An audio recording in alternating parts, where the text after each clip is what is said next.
ज्यांनी स्थानिक स्वराज्य संस्था निवडणुकीचं नेतृत्व अत्यंत कुशलतेनं केलं ते आपले पालकमंत्री जयकुमार गोरेजी, ज्येष्ठ आमदार विजय मालक देशमुखजी, सुभाष देशमुखजी, आमचे युवा आमदार सचिन दादा कल्याण शेट्टी, त्याचप्रमाणे दुसरे आमचे तरुण आणि तडफदार आमदार देवेंद्र कोठे, सन्माननीय आपले पंढरपूरचे आमदार समाधानदादा अवताडे या ठिकाणी उपस्थित,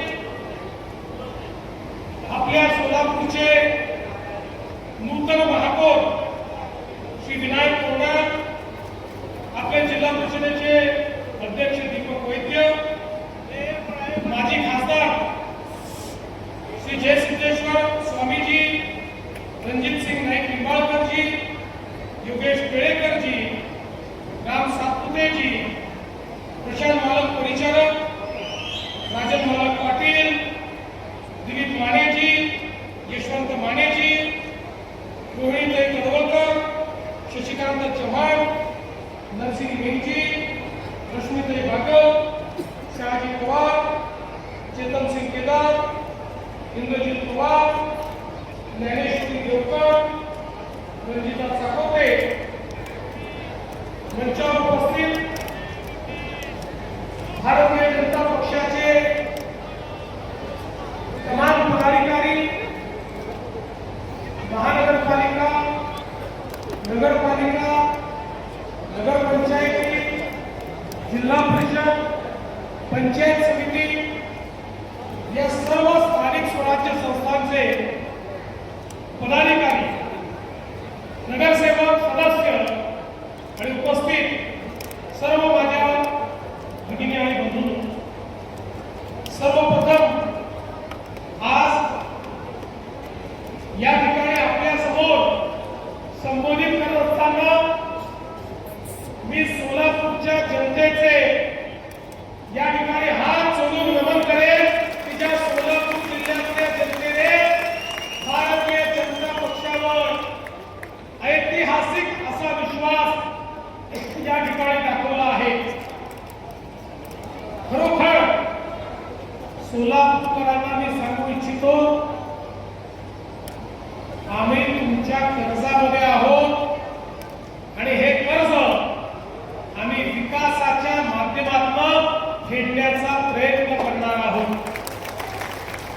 तुमच्या प्रेमाच्या कर्जात तर जन्मभर राहू, पण तुम्ही विकासाकरता आम्हाला जे कर्ज दिलाय या 5 वर्षामध्ये या ठिकाणी प्रामाणिक प्रयत्न करून सोलापूर शहर, सोलापूर जिल्हा, इथल्या प्रत्येक व्यक्तीच्या आशा, आकांक्षा, अपेक्षा या पूर्ण करण्याचं काम निश्चितपणे या ठिकाणी आपण करणार आहोत. मगाशी पालकमंत्री साहेबांनी सांगितलं 2017ला आपण 49 निवडून आलो होतो. 2026 मध्ये 102 जागा लढवून 87 नगरसेवक आपले निवडून आले. सोलापूरच्या इतिहासामध्ये हा देखील एक रेकॉर्ड आहे. अशा प्रकारचा स्ट्राईक रेट हा कधीच कुठल्या पक्षाला मिळाला नाही. सगळे रेकॉर्ड या ठिकाणी आपण तोडले आहेत. तर जिल्हा परिषदेमध्येही 2017 साली आम्ही 14 होतो. 14 वर्ष हनुमानती मारली आणि थेट 38 त्या ठिकाणी झालो आणि पूर्ण सत्ता आली. 11 पैकी 10 सभापती आपले झाले. आणि मला हे देखील सांगितलं पाहिजे, एकीकडे काँग्रेस आणि विरोधी पक्षांनी देशाच्या संसदेमध्ये महिलांचं आरक्षण रोखलं असलं तरी स्थानिक स्वराज्य संस्थांमध्ये भारतीय जनता पक्षाने 50 नाही 56% या ठिकाणी आमच्या बहिणींना, भगिनींना, महिलांना त्या ठिकाणी निवडून आणण्याचं काम केलेलं आहे. आणि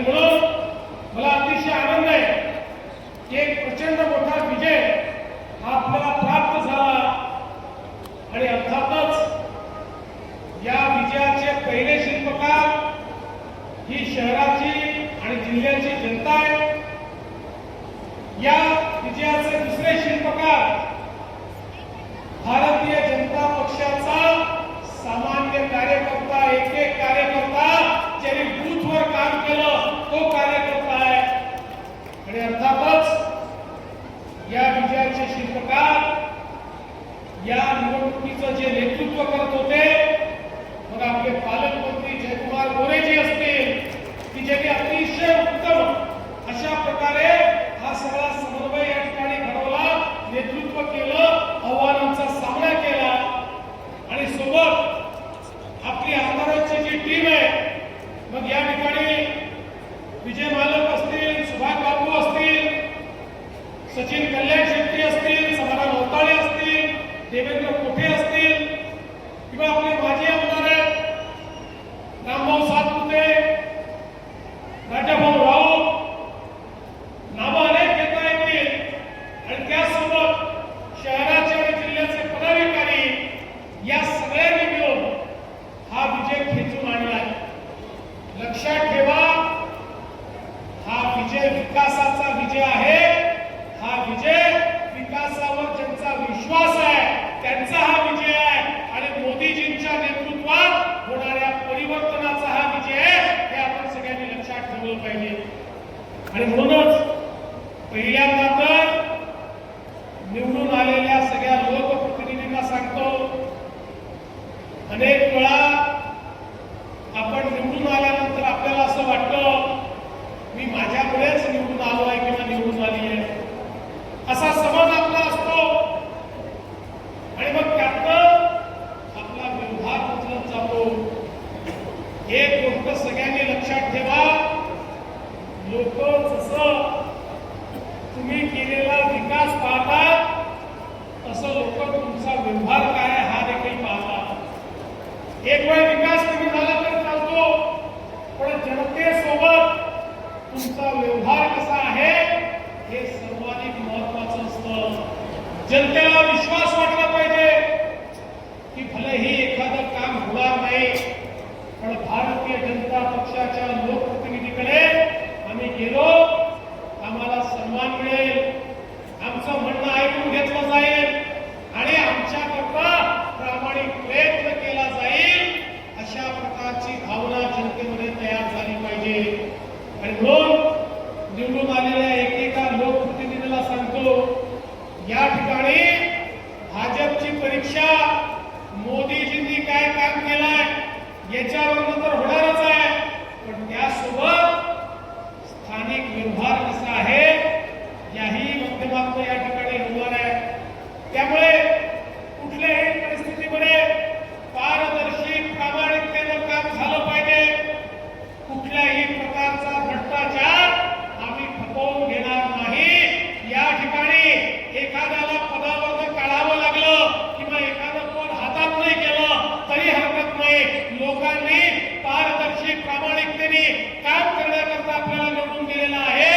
त्यामुळे लक्षात ठेवा, तुमच्या प्रत्येक गोष्टीत देवाभाऊ तुमच्या पाठीशी आहे, पण चुकला तर चुकीला माफी नाही, हे देखील या ठिकाणी लक्षात ठेवलं पाहिजे. आणि म्हणून मी तर तुम्हाला एवढंच सांगतो, व्यवहाराचं तुम्ही बघा, लोकांशी तुमचा व्यवहार कसा आहे ते तुम्ही ठरवा आणि त्याची काळजी तुम्ही घ्या. विकासाची काळजी माझ्यावर सोडून द्या. तुम्हाला जे जे लागेल, तुम्ही जे जे बघाल, ती प्रत्येक गोष्ट या सोलापूरला या ठिकाणी देण्याचं काम हे मी निश्चितपणे करेन. आपल्याला कल्पना आहे, सोलापूरच्या अभियांत्रिकी महाविद्यालयाचा प्रश्न 1996 पासून विजतकोबळा होता. आमचा प्रयत्न आहे याच वर्षी ते महाविद्यालय सुरू झालं पाहिजे, अशा पद्धतीनं आपण ते काम या ठिकाणी करतो. IT पार्कची आपण घोषणा केली, लगेच लोक म्हणायला लागले नुसती घोषणा आहे, नुसती घोषणा आहे. पण घोषणा करून थांबलो नाही.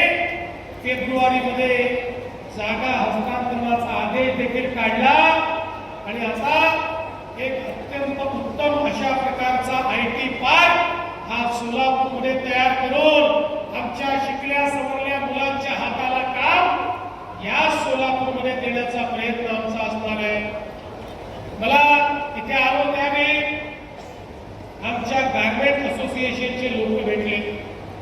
ते म्हणाले, साहेब आपल्या सरकारच्या पॉलिसीमुळे आम्हाला फार फायदा झाला. मोठ्या प्रमाणात देशभरामध्ये आम्ही आता रेडीमेड गारमेंट आपले पाठवून राहिलो, एक्सपोर्ट देखील करतो. विमान सुरू झाल्यामुळे त्याचा एक आम्हाला फायदा आहे. त्यांनी मला सांगितलं की आता आम्ही सोलापूरच्या गारमेंटचा एक्सपो हा दुबईमध्ये करणार आहोत. मी त्यांना सांगितलं तुमच्या दुबईच्या एक्सपोला देखील महाराष्ट्र सरकार तुमचा पार्टनर बनेल आणि त्या ठिकाणी आपल्या सोलापूरच्या गारमेंटचं प्रदर्शन आपण लावू. पण त्याच वेळी त्यांनी एक मागणी अजून माझ्याकडे केली की सोलापूरमध्ये रेडीमेड गारमेंटचा पार्क तयार झाला पाहिजे. या सोलापूरची संस्कृतीच या ठिकाणी टेक्सटाईलची आहे. या सोलापूरला जे नाव संपूर्ण देशामध्ये मिळालं ते कापडामुळे मिळालं, टेक्सटाईलमुळे मिळालं, चादरीमुळे मिळालं, टॉवेलमुळे मिळालं, ड्रेसेसमुळे मिळालं.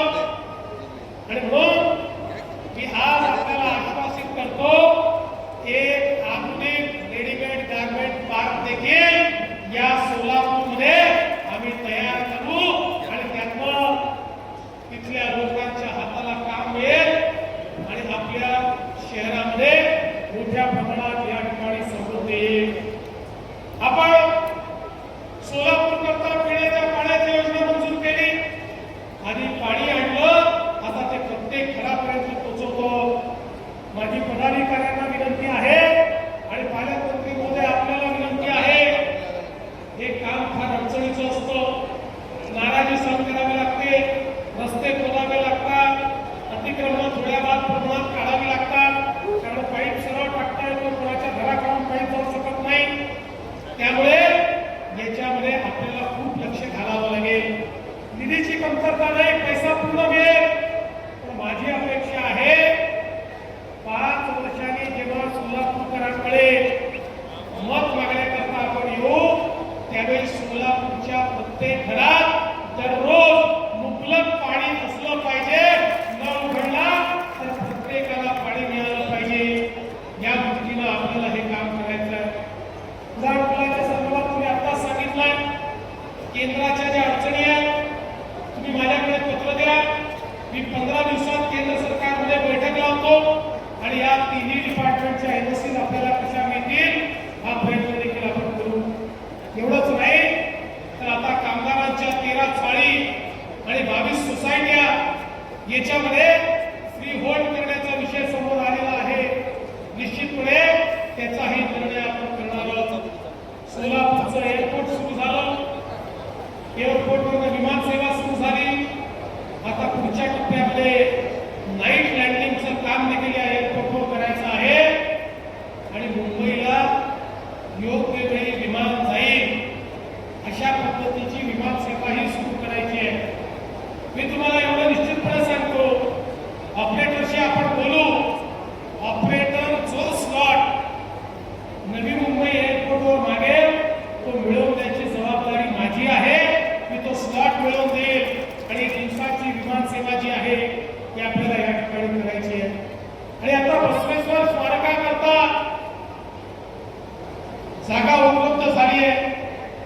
महात्मा बसवेश्वरांनी खऱ्या अर्थानं लोकशाही काय असते हे आपल्याला समजावून दिलं आणि एक समतायुक्त समाज तयार करून, एक सशक्त समाज तयार करून समाजाचं उत्थान कसं करता येतं हे आपल्याला शिकवणारे महात्मा बसवेश्वर होते.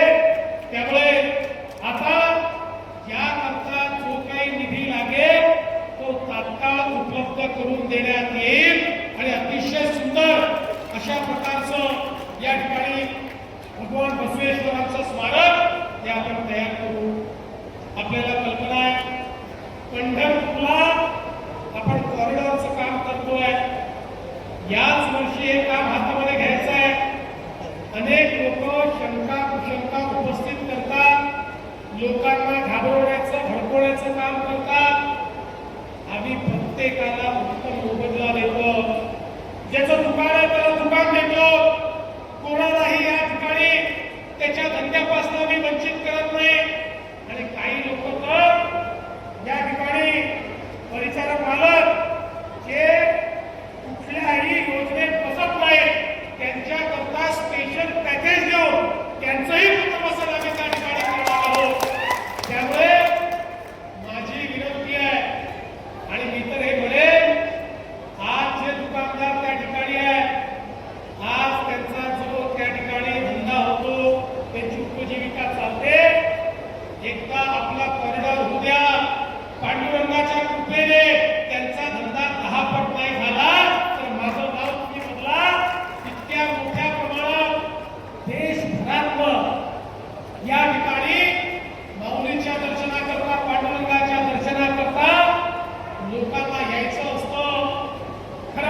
JW ग्लोबल इंडियाची 15,000 कोटी रुपयाची गुंतवणूक ही त्या ठिकाणी आपण आणतो, ज्याच्यामुळे उजनीच्या पाण्याचं बाष्पीभवन हे देखील मोठ्या प्रमाणात कमी होणार आहे. आज आपल्या शासकीय वैद्यकीय महाविद्यालय आणि नर्सिंग यामध्ये आरोग्य सेवा सुधारण्याकरता जाहिरातीच्या माध्यमातून आपण त्याही ठिकाणी उत्कृष्ट अशा प्रकारच्या आरोग्य सेवा या कशा देता येतील याचा देखील प्रयत्न करणार आहोत.